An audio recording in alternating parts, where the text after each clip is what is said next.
So ladies and gentlemen, it's really wonderful to have you all here, and I'm honored to be able to welcome the mayor, Christina Kitsos, representing the Republic and the Canton of Geneva, as well as the Swiss Confederation. As you mentioned, there's this interesting configuration, and wonderful that it works for all of us. Thank you so much for being with us tonight. Mark, thank you as well. Tatiana, Nathalie, it's always a pleasure to see all of you. I'm also delighted to have my ITU fellow elected officials with us, Dr. Cosmos Zavazava, who leads our development work, Seizo and Oisan, who leads our standardization work, and Mario, back there in the corner, who leads our radio communications work. And of course, I'm grateful to all of you, to those of you in the diplomatic community, to business leaders, to the academic community in Geneva for coming here to the ITU this evening. So we're here to kick off 2025, and it's a very special year, as you have heard, for the ITU. We have been in existence for 16 decades, and yes, 160 years, quite incredible. And we're here to celebrate an incredible evolution of this great organization over the past century and a half. So let me start with a little trivia question for my ambassador friends. You know I like to do quizzes, but we're not going to do the QR code. But just a little question, a little trivia question, and my colleagues in the ITU are not allowed to answer. So why was the ITU created? And Goza, you can answer. Okay, it's 1865. Why did the world feel that they needed an ITU? Anybody want to guess? Okay. So at the time, indeed, it was about the telegraph. So we were created to facilitate cross-border communications. It all started back with the telegraph. And of course, at the time, technology was at the core of that decision. Interoperability was also at the core. Access to make sure that we were actually sharing those telegraphic signals, standards for Seizo. And of course, later, as the years went on, Spectrum, Mario became also core to our focus. So from 1865, when the first international telegraph regulations were published, to developing technical standards as the first telephones made their way into homes at the turn of the 20th century, to joining the UN family and making Geneva our home, as you heard, back in the late 1940s, and to holding the world's first space communications conference that was held here in Geneva back in 1963. Of course, to fostering global networks that would become the internet, to identifying the missing link, and that missing link moment was critical because it was the first time we actually understood that having access to telecommunications infrastructure was linked to economic growth. And that was back in the 70s and the 80s. And another little factoid, we actually won some Emmys along the way. The ITU, maybe the oldest, but we're actually a holder of Emmy Awards. Anybody want to guess how many Emmys the ITU has? Mario, Seizo, you cannot answer. Anybody? We actually have 6 Emmys, which is pretty cool. Of course, to shaping more inclusive and skilled digital societies at the turn of the new millennium, and to holding that first ever World Summit on the Information Society here in Geneva. That was back in 2003. To building capacity to navigate what some call the intelligent age of AI, cybersecurity, quantum computing, and soon lunar communications, and of course, much, much more. The ITU is very proud to have held the first UN conference on artificial intelligence back in 2017 in a world that was pre-ChatGPT. And we're proud that AI for Good has actually evolved and continues to call Geneva its home and continues to bring great value to the global AI governance debate.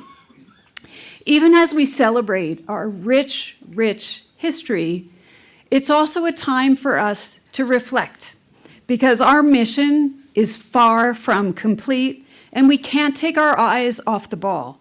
We have two strategic objectives: universal connectivity and sustainable digital transformation. And those goals must be met. Because as we stand here tonight, as we speak, 1/3 of humanity, 2.6 billion people, remain offline, cut off completely from every single digital opportunity. The gender digital divide is actually widening in least developed countries 30 years after the Beijing Declaration and Platform for Action. And a climate crisis demands more global attention and action, as the UN Secretary General reminded us last week in Davos. Geneva is the perfect launchpad to tackle these challenges, because this is where the international community, all of you, work so hard to advance issues that concern all of humanity, from public health to human rights to trade to migration, labor, IP, weather monitoring and forecasting, disaster risk reduction, to science and innovation, and I must add, to the important growing digital diplomacy portfolio. It all happens here. And 2025 is the year that we have to deepen our cooperation even further. And in celebrating ITU's 160th legacy, we need to bring our work, the understanding of our work, to all people here in Geneva, in Switzerland, and around the world. And I think we're already on our way, with tonight being our sort of official kickoff of our anniversary celebrations, together with our friends at UNOG and CERN.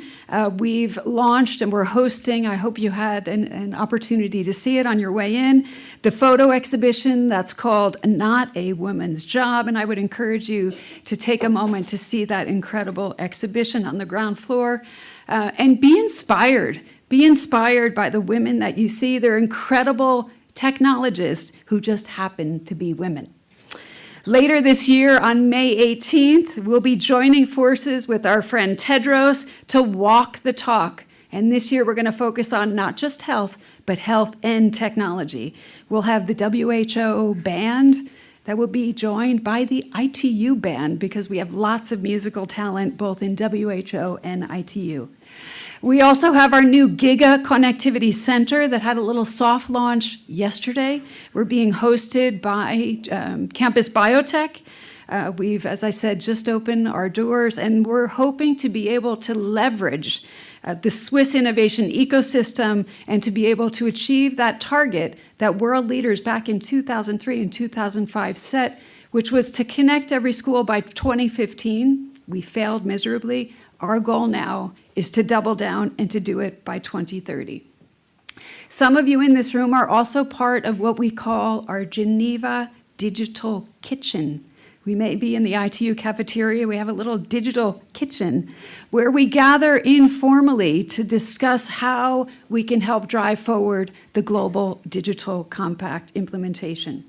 And of course, the ITU headquarters project remains in focus. We're looking at what we call our Geneva campus, and we're very happy to have that continued support of the Swiss Confederation. We're going to be hosting our AI for Good this year, and the WSIS Plus 20 review at the same time up at PAL Expo. We're moving to a bigger venue. For those of you that couldn't get in the doors last year, we look forward to welcoming you in July up at PAL Expo.